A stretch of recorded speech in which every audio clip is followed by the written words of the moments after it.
Welcome to another Plan 6 parts video. Today's video, rocker cover gap clearance. I don't know what way I want to say that.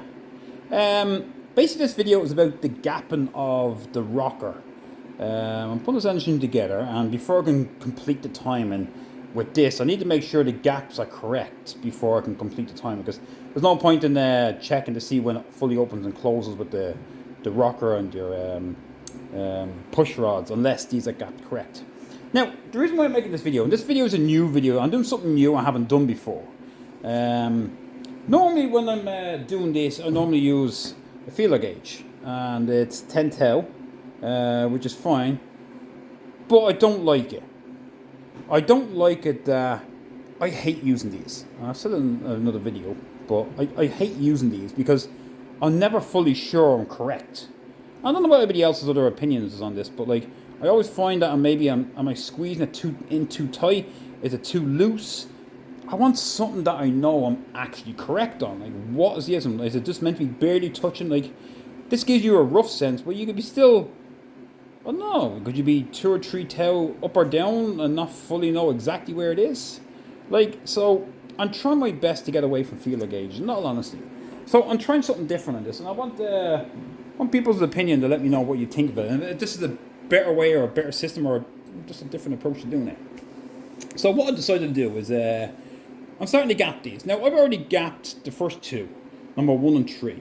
And what I've done is, and this is what I do, is I'll use a dial gauge and I put it on whatever one I need to, and I make sure it's open all the way by the point where it slops, goes to get to a point and starts to go back, and I stop it where it's pretty much open. I know it's fully open, and then we gap the rocker. If you've ever done this before, you know what it is.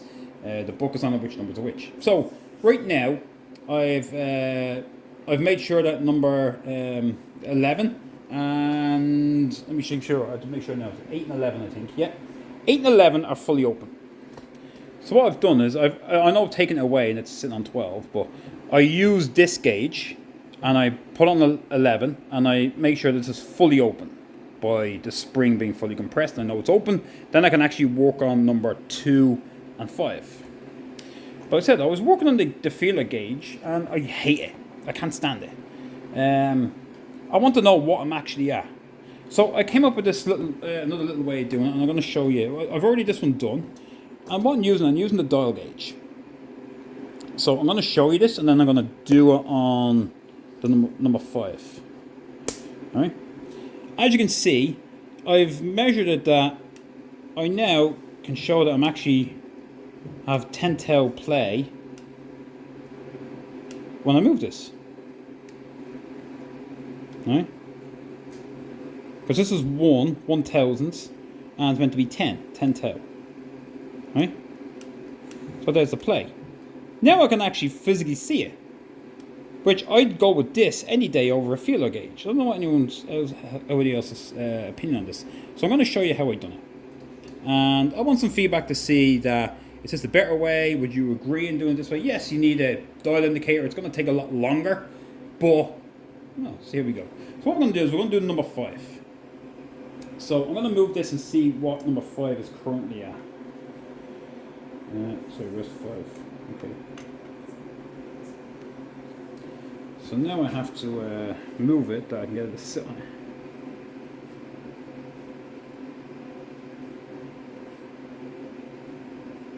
Now, I've tried a different way to where it sits, but as long as you're at the spring side, I feel like that should be good enough, because I tried moving it around a bit to see where's the best point to see where am I actually looking at this gap. Like when I see it move, where is it? Is that this? And I found that with the push rods that the gap you really want is on the spring side, so I feel like putting on that side is better. So right now,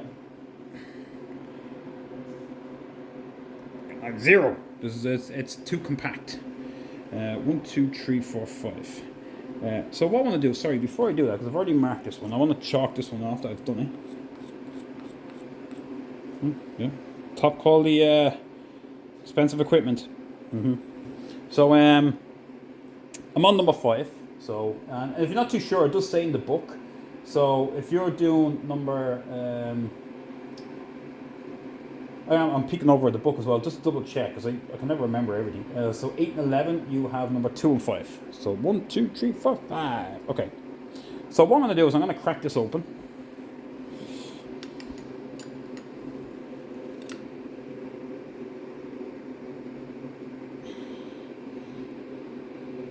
God, stiff. I know somebody's played with it at some point. And before I start adjusting, I want to make sure that the screw actually moves on its own. There we go. I'll make sure I actually have movement on it. Alright, so... it was so bad I was actually pressing out. Okay, so now it's loose. Alright, it's loose. Alright, because I've no movement on the gauge. So this was... obviously whoever done it... well, don't get me wrong, this has all new springs and everything on it, so like it doesn't make a difference, but... so now what do I want to do? I want to find a gap. So if I move this... hang on, I'll bring this up a little more.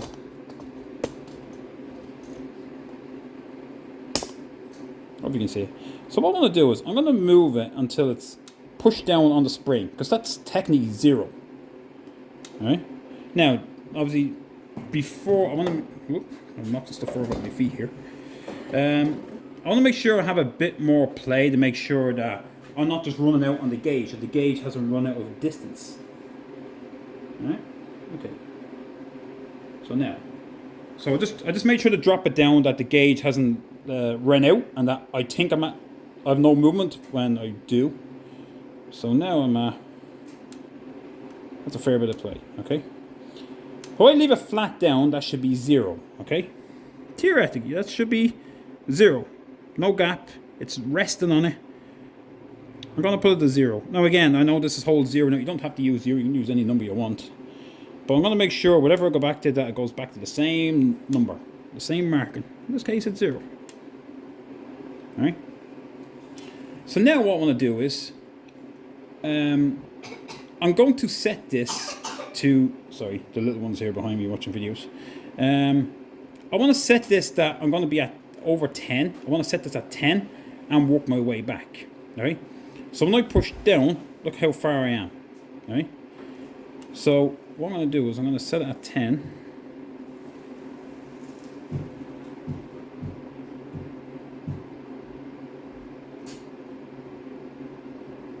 Actually, no, sorry. I'm going to set it at 0. Sorry, I've only done this once, so I'm trying to remember myself now. Okay? Right, so I'm at 0, I push up, and I'm at that. So now I'm going to hold this on my finger. I said, I've only done it on the 1, so I'm trying to remember what I actually done to get this. So bear with me. And now I'm going to screw it down until I get to 10. Okay, so here's our, see our gauge moving. So I'm going to screw it down until I get to 10 thou.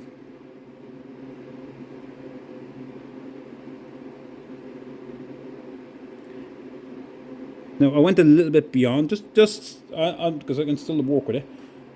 Push down, and let me show you a bit more, make sure you can see it.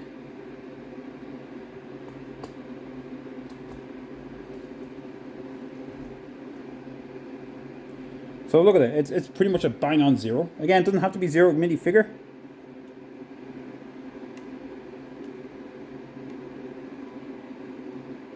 So when I lift it up, I'm at 8. So I'm gonna, sorry, the screwdriver just happened to be right in the way. I'm just moving it back till I get to 10, sorry.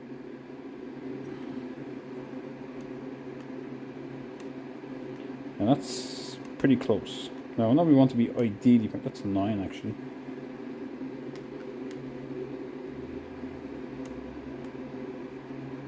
Now without, I'm trying to, like, I can really push down with a push rod and find that pressure. Like if I really push down it, I can get it another 2. But I'm trying to find, the gap is meant to be when it's loose. So I should be able to just put a feeler gauge in there and have a spot. So I'm not trying to push heavy, I'm just going to push it till I, just light enough till I feel resistance. In this case, it's pretty much 9.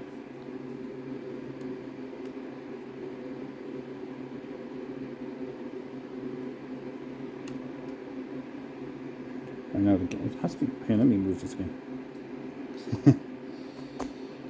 It's happened to be right in the way of the camera.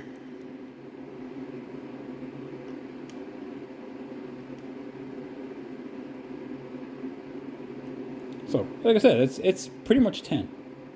But I can see it.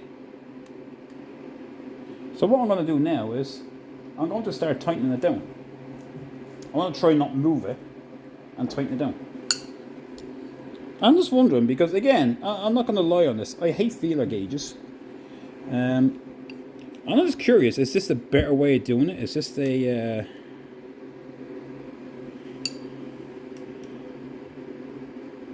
So I'm pushing down on the screwdriver because I want to keep it at 10. That's the point, is that I can adjust it as I tighten it. So I keep, because I know when I let it push it around, I'm at 0. I want to be able to tighten this until it tightens up to where I want it and be at 10. So once I feel a bit of tension in it, I just have to hold it in position.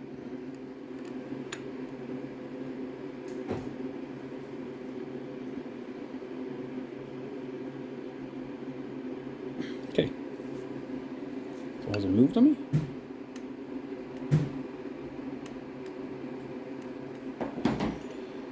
So let me zoom in again and show you. It says it's not the greatest amount of pressure I'm putting on the back, just enough. Now that's 9. So could I go a tiny bit back? I could.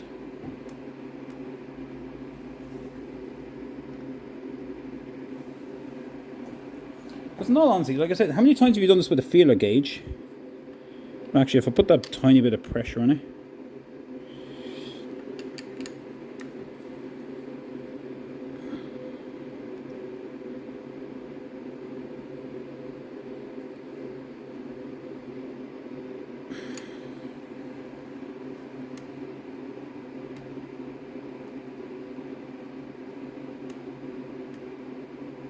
I want you to see me move it. Let me drop it down so you can actually see how I'm moving it. I'm just moving it by hand, but I'm not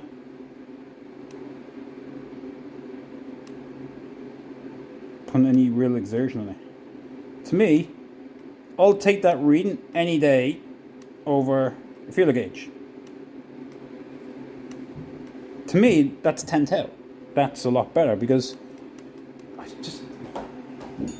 don't know. What do you think? You think that's a much better way of doing it than using the feeler gauge? Because like I said, I'm never fully sure that feeler gauge.